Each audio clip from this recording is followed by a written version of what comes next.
Bonjour et bienvenue sur jaicompris.com. Alors l'objectif de cette vidéo, c'est de vous expliquer ce que c'est qu'une suite arithmétique et les formules qui sont dans votre cours.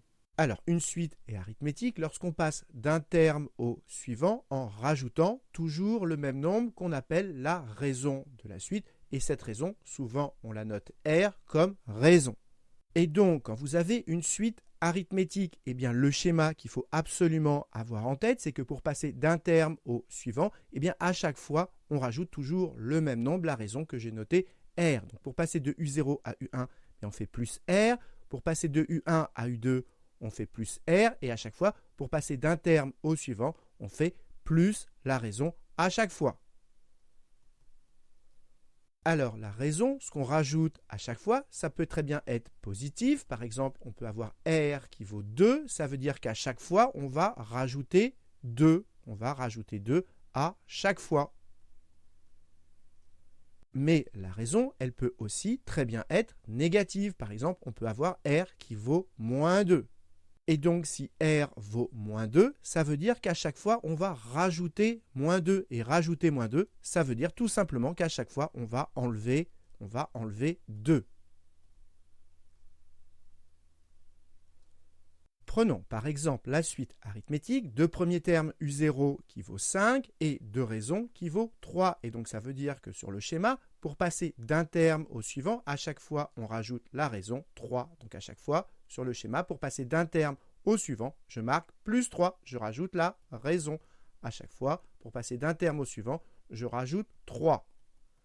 Et donc, si on veut U1, pour avoir U1, on part de U0 qui vaut 5 et on rajoute 3. Et 5 plus 3, ça fait 8. Et si on veut U2, on part de U1 et on rajoute la raison. 8 plus 3, ça fait 11. Et on continue. Si on veut U3, eh bien, on part de U2, 11, et on rajoute la raison, 3. Et 11 plus 3, ça fait 14. Et on continue ainsi de suite. Donc voilà un exemple de suite arithmétique. Et maintenant, on va revenir au cas général où la raison vaut R. Et donc, si on a une suite arithmétique de raison R, ça veut dire que pour passer de UN au terme d'après UN plus 1, eh bien, on rajoute R, la raison. Et donc, ça veut dire que le terme d'après, UN plus 1, eh bien, il est égal à UN plus R. Et donc, quand vous avez une suite qui est définie par récurrence de cette façon-là, où ici, vous avez une constante, eh bien, ça veut dire que cette suite, elle est arithmétique. Et la constante, c'est la raison de cette suite arithmétique. Par exemple, si vous avez une suite qui est définie par récurrence comme ceci, ça veut dire que pour passer de UN à UN plus 1, pour passer de UN à UN plus 1, on rajoute à chaque fois 5. C'est-à-dire que pour passer d'un terme au suivant, puisque UN, le suivant, c'est UN plus 1. Pour passer d'un terme au suivant, comme on rajoute à chaque fois 5, le même nombre, vous avez affaire à une suite arithmétique. Et 5, le nombre qu'on rajoute à chaque fois pour passer d'un terme au suivant, 5, c'est la raison de cette suite arithmétique. Maintenant, regardez cette suite. Pour passer de UN à UN plus 1, d'un terme au suivant, on rajoute à chaque fois N. Mais comme N va varier, ça veut dire que pour passer d'un terme au suivant, on ne va pas toujours rajouter le même nombre. Et donc, ça veut dire que cette suite, elle n'est pas arithmétique. Pour avoir une suite arithmétique, il faut que pour passer de UN à UN plus 1, on rajoute toujours le même nombre. Autrement dit, ici, il faut une constante. Et cette constante, ce sera la raison de la suite arithmétique. Maintenant, on va découvrir une nouvelle formule que vous allez utiliser très souvent pour les suites arithmétiques. Regardez, comment on fait pour avoir U1 ? Eh bien, on prend U0 et on lui rajoute R. C'est ce que j'écris. U1, c'est U0 plus R.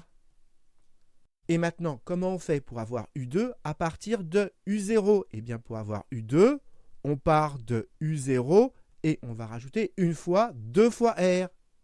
Et donc, U2, c'est U0 plus 2R.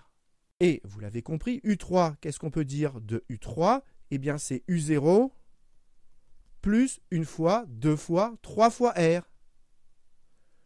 Donc, pour avoir U3, on part de U0 et on rajoute une fois, 2 fois, 3 fois R. Et donc, pour avoir UN, on part de U0 et pour avoir UN, on va rajouter N fois R plus N fois R. Et donc, UN, c'est U0 plus n fois R.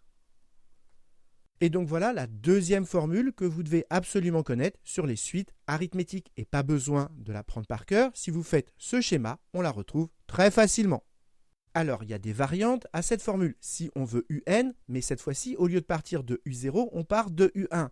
Eh bien, cette fois-ci, comme on part de U1, eh bien R, il faudra le rajouter une fois de moins. Et donc, ça veut dire que pour avoir UN, eh bien, c'est U1, mais pas plus NR, il faut le rajouter une fois de moins. Donc, plus N moins une fois R.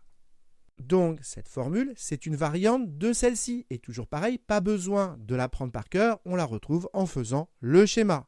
Et on pourrait continuer ainsi de suite. Au lieu de partir de U1, on pourrait partir de U2. Et donc, ça veut dire que UN, eh bien, c'est U2 plus N-2 fois R. Voilà encore une variante de cette formule.